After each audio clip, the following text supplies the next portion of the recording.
especial ahora. Tenemos a un economista, Rahim, y el título de su charla es Dinero bueno, dinero malo y la conquista de América. Muchas gracias. Muchas gracias.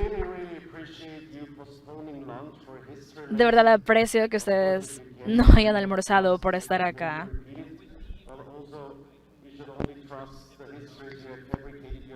Pero claro, solo deben confiar en las historias, en las identidades. Entonces déjenme hablar sobre este tema y darles esta pequeña clase de historia sobre el pasado. Así que solo les doy una advertencia de este tema. He dado clases de historia en Latinoamérica y claro, puedo sentir todo esto tóxico en mis hombros. Así que también he enseñado de la apropiación cultural. Creo que la manera de manejar estas relaciones tóxicas es ser abierto al tema. Y tengo algunos datos sorprendentes para ustedes sobre las malas relaciones, pero algunas buenas relaciones, como el dinero y cómo eso está subestimado. Es, claro, información sorprendente, pero también cómo la conquista de América empezó con los europeos y la colonización. Pero claro, está la historia aburrida que les dan en la escuela, de cómo hay grupos que son superiores, que están conquistando otros grupos y hay guerras y todo eso. Así que no hay nada original en eso. Pero la conquista todavía sigue en América. Vemos todas estas sociedades que están conquistando otras sociedades y tienen también estas formas del dinero. Pero las formas típicas de dinero. Entonces, ¿cuál es la cuestión de esta medida que sea transferible de la riqueza? Y claro, puede que no sean los peores, pero son formas muy malas de dinero. Por razones obvias y todo esto sube y tenemos esta monetización. Eso es muy malo. Es lo mismo con las bienes raíces. Entonces, las bienes raíces han monetizado a todas esas personas que están buscando algún hogar. Tenemos estos bienes existenciales que son monetizados. Pero claro, esto no es muy conocido. Entonces todo esto puede que sea muy malo desde mi perspectiva sobre el buen dinero o el mal dinero. No tienen privacidad. Tienen todos estos elementos que siguen aumentando. Entonces puede ser el dinero perfecto del gobierno. Y claro, es la razón de por qué hay una relación tóxica en Latinoamérica desde el punto de vista individualista.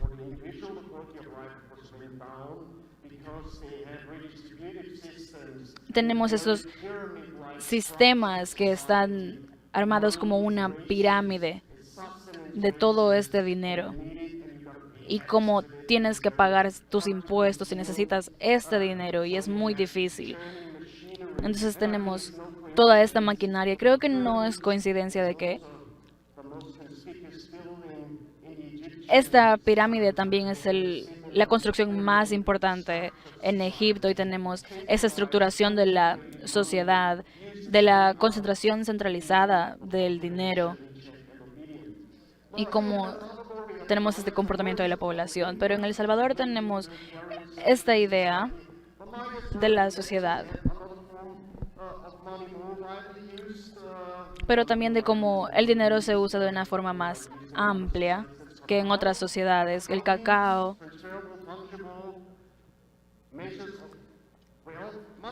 también se consideraba como riqueza. No era necesariamente lujos, pero el problema con esa parte del dinero es que la mayoría de su valor puede ser una parte bastante plana en la pirámide con esta estructura. Pero entonces tenemos esas personas que se apoderaron de esas sociedades y como ellos estaban extrayendo frijoles y cacao, y como esto luego llevó también al café, al comercio del café. Pero lo más interesante no es esa estructura de pirámide, sino cómo todo esto ha estado desapareciendo también y la capacidad. Tenemos un desarrollo bastante distinto de las europeas, distintas. Y tenemos una sociedad algo descentralizada y tenemos esta competencia con con estructuras políticas y como la sociedad se ha vuelto un poco más descentralizada y tenemos esta infraestructura monetaria que claro se ha vuelto un poco más superior. Entonces, ¿cómo lograron tener este conocimiento para lograr descubrir más continentes? Claro, España, mucho antes, o la región que ahora es España, tenían ciudades bastante ricas y tenían todas estas redes, pero desafortunadamente pasaron al poder de este gobierno de España y tenemos esta concentración de la riqueza y el poder militar para la conquista. Así que desafortunadamente no tuvieron mucho éxito. Y tenemos también la innovación de la tecnología, que debe de ser lo primero para controlarlo y concentrarlo. Entonces, tenemos esta persona, Cristóbal Colón, que era europeo y logró descubrir este otro continente, pero no habría manera de que él hubiera ido a la corte española si le hubieran ofrecido ese tipo de dinero como comida, como sí, te vamos a dar de comer con tortillas y pupusas, pero obviamente no lo habrían motivado lo suficiente para ir ahí. Incluso con ese dinero de lujo, le hubieran dicho, tendrás el derecho de poder entrar a nuestra ceremonia aquí en la corte. Eso no es suficiente. Lo que es crucial de esto, lo que fue bastante significativo para el desarrollo de esta cultura en Europa, fue este dinero neutral, como alguien que no sabe mucho de la sociedad y puede aprender de cómo algo es transferible y no depende del contexto de todo esto. Entonces él ya venía de una cultura bastante rica. Y ahí fue que tuvieron ese descubrimiento bastante significativo con la tecnología, que fue hasta mucho después con todas esas personas que lo lograron. Entonces, eso es lo más importante, de que no tendrían que confiar en este proceso. Entonces esto los llevó a un estándar monetario. El mejor estándar es algo que puedes verificar fuera de esas características del protocolo monetario en sí. No algo de fuera o como que te garantizará un sello o algo así, pero la parte más importante era ese estándar que venía de Florencia, que no era una moneda, solo es una definición. Ellos creían que esta moneda solo era un metal y luego tuvieron que averiguar cuánto era que estaba expresado en ese estándar. Entonces este fue un descubrimiento bastante crucial, ya que esto no era ninguna imposición política o social. Pero luego después del Renacimiento italiano también tuvimos esta descentralización de la estructura que llevó a este protocolo monetario con la Corte Española y en muchas partes de Europa que estaban compitiendo con otros también. Entonces quieren tener el precio para estas personas y ofrecerles algo en recompensa.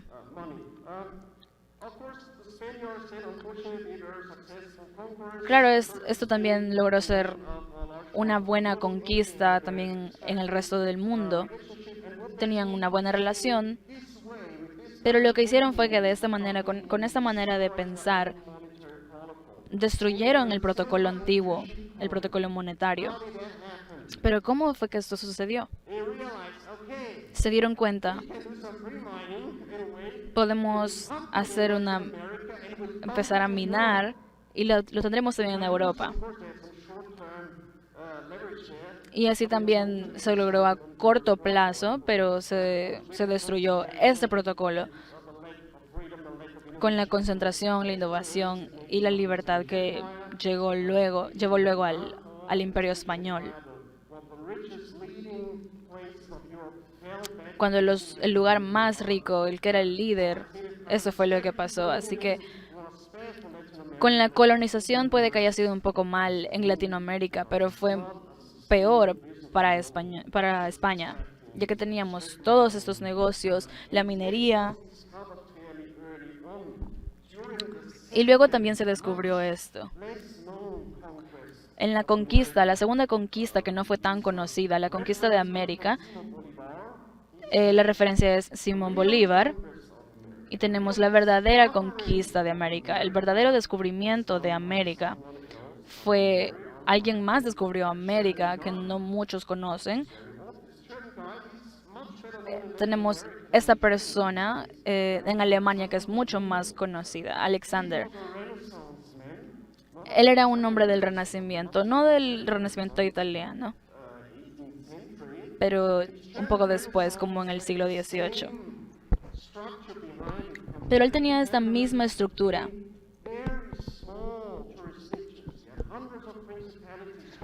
Tenían varias personas compitiendo, varias personas principales, y teníamos esta estructura bastante descentralizada, y esas personas que estaban compitiendo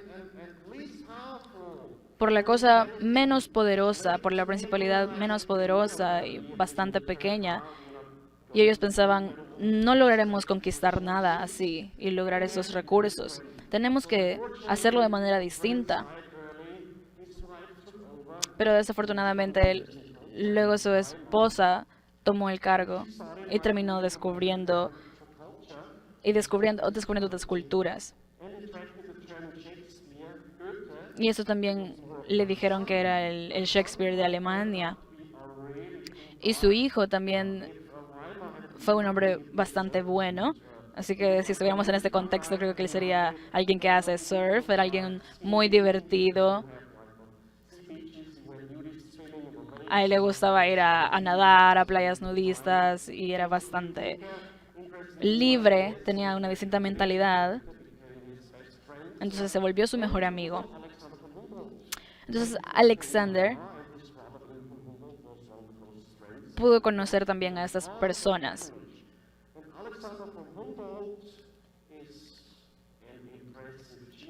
Entonces Alexander es un genio. Fue impresionante porque lo que él hizo fueron descubrir las Américas. Él dibujó todos esos mapas donde las personas estaban en Latinoamérica. Él fue el que demostró ese interés de ayudar a los locales a descubrir la belleza de su propio lugar y esa riqueza que tenían. Él fue el primer científico de los volcanes en El Salvador en descubrir qué era lo que estaba detrás de esto, de cuán intrínseco era todo este ecosistema. Él fue también el primer medioambientalista y logró muchas otras cosas. Y tenemos también la cuestión de la deforestación y la minería, que puede que no sea sostenible. Pero como cuando vas a otro país puede que lo destruyas, pero si es solo para ti, pues puede que no tengas nada más para las personas.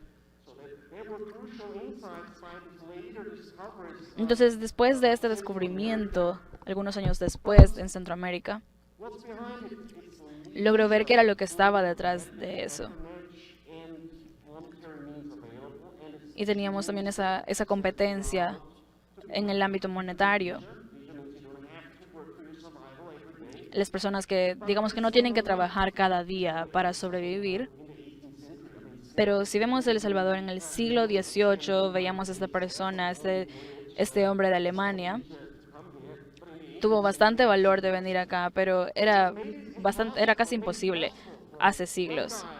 Pero fue posible para Alexander von Humboldt en el siglo XVIII. Es que él era un hombre rico y él recibió una gran herencia. Si eras rico hace siglos, pues lograbas hacer mucho más. Pero debido a estas redes y a esta infraestructura, ellos pudieron monetizar esa productividad, así que a él le dieron una herencia en efectivo, una gran cantidad, efectivo bastante significativo de parte de su madre.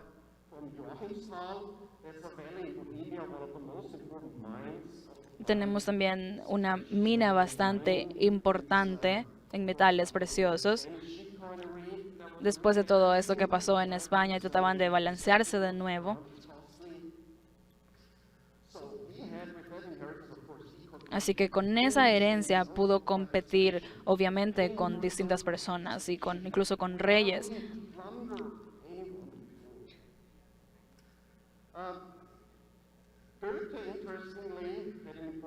Luego, bastante interesante, en este contexto, en El Salvador, a él le gustaba bastante el café, pero él tenía una mente científica, él era bastante curioso, así que tenía este amigo que era un alquimista. A él le dio la tarea de averiguar cómo funcionaba el café. Entonces, en pocos meses trató de aislar los componentes del café y descubrió la cafeína. Y pudo descubrir cómo era que funcionaba el café y por qué era importante. Porque si no sabes cómo funciona, habrán personas que lo piensen que es más importante y otras personas que no. Y puede que tengan miedo de algo que no conocen. Y descubrirlo puede que sea un poco complicado.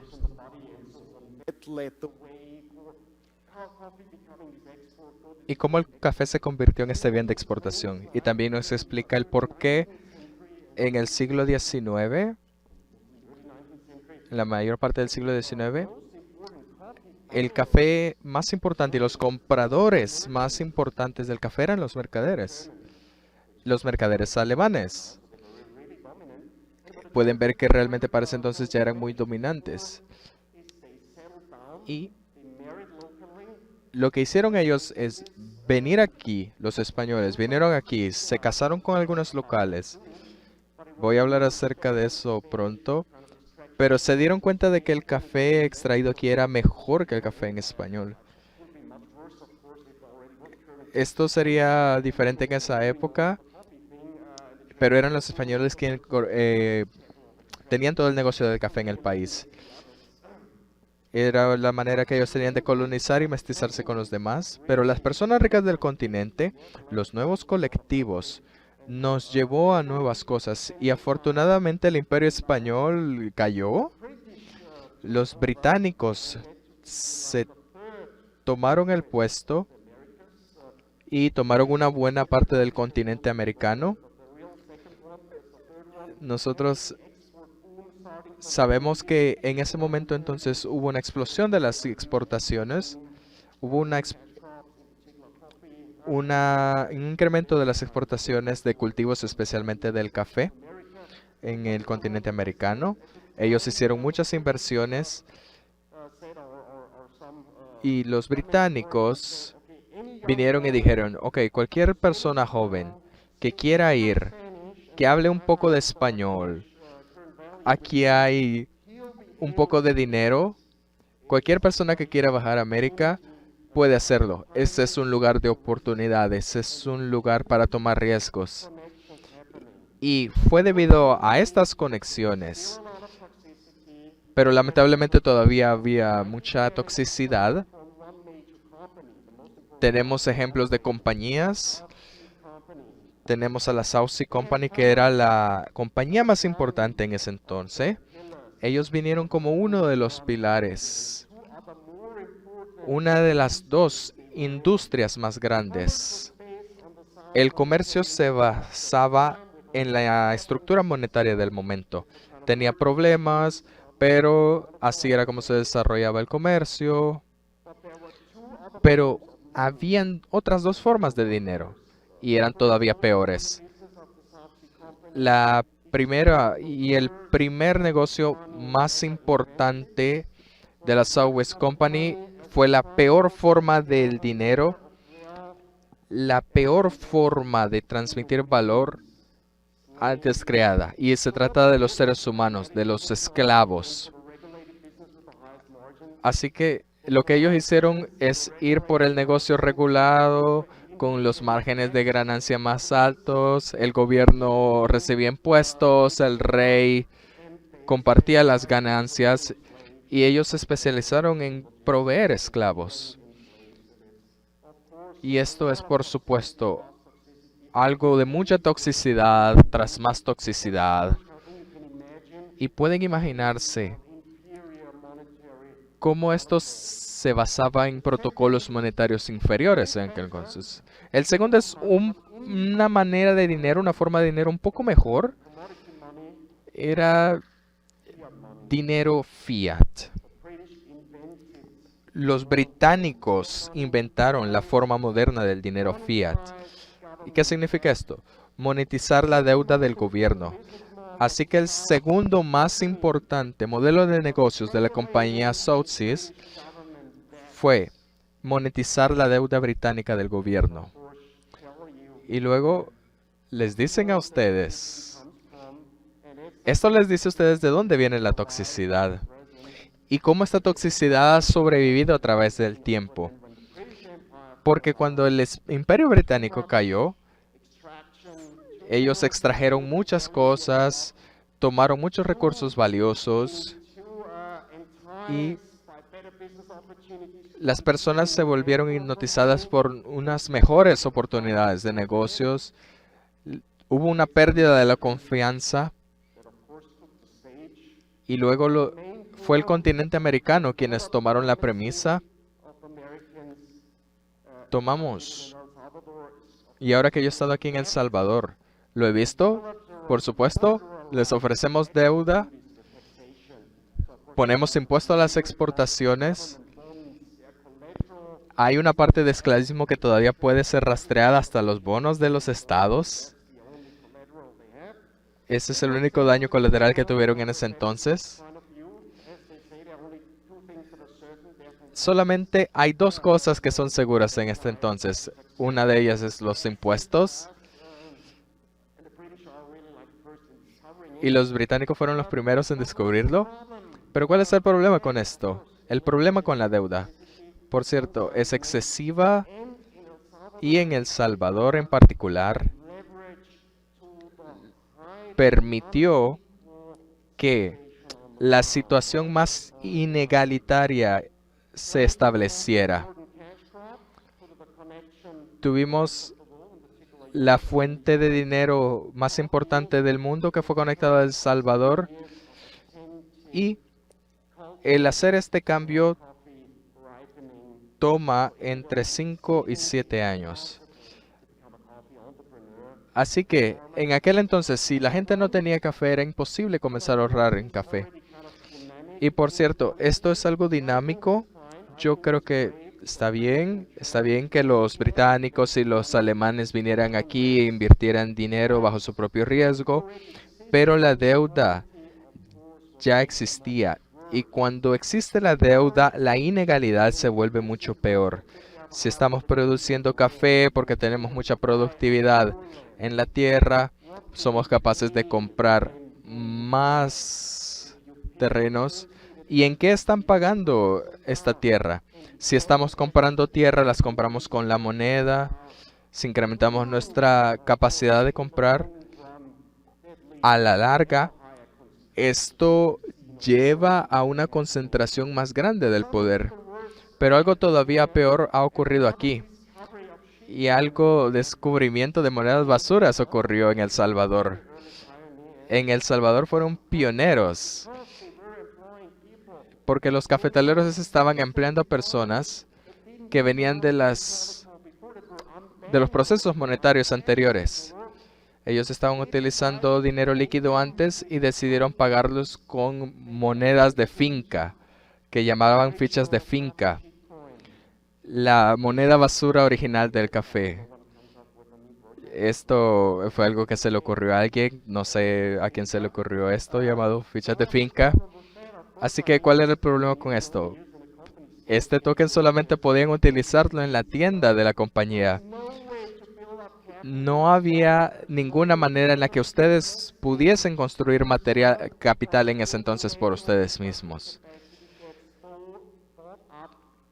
Toda la capacidad de producción y las ganancias que producía la tierra eran retenidas por los dueños de ese entonces.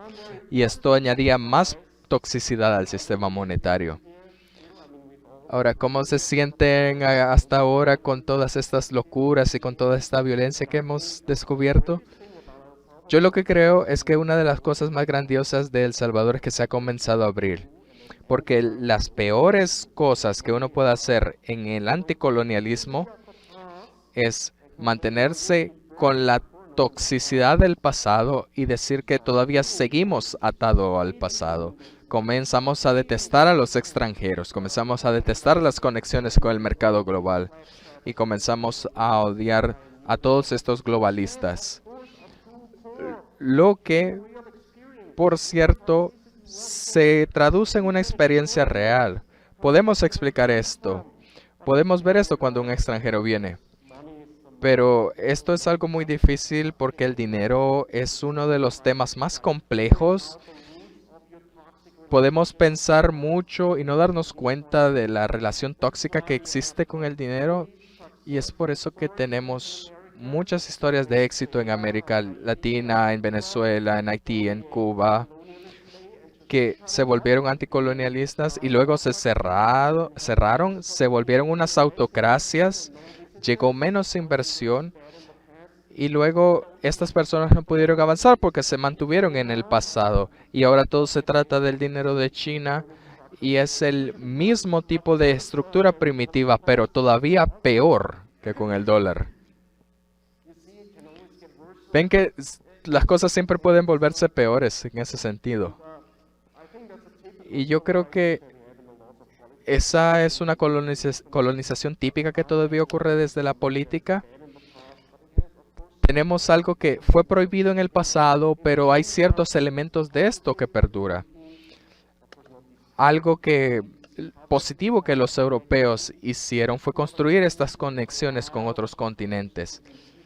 Y también que permitieron tener conexiones entre las personas, porque las personas no se daban cuenta qué tan importante el protocolo monetario es para poder construir una relación donde todos ganen. Desde un punto de vista optimista, yo creo que la historia de El Salvador, donde ahora podemos pagar en Bitcoin y podemos obtener dinero, es dejar atrás todo lo que ocurrió antes.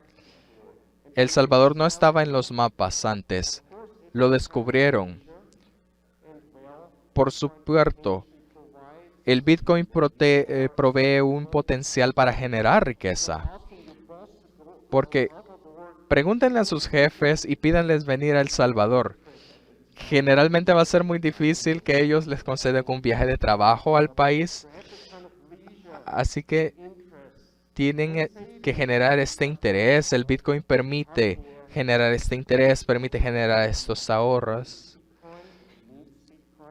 El Salvador necesita Bitcoin y solamente puede tener una historia de éxito mientras trabajamos con un protocolo de dinero para los salvadores que les permita ser los primeros en la historia en invertir en ellos mismos, invertir en su capital para ellos mismos, tomar parte en la productividad que les permita construir conexiones, que les permita tener comercio, que les permita tener un peso en el mapa. Y esta es una oportunidad que no debemos echar a perder. Perdonen mi lenguaje, pero yo veo un gran potencial en esto. Y podemos aprender de la historia cómo no desaprovechar este potencial. Muchas gracias por aguantar. Muchas gracias. Muy bien. Otra ronda.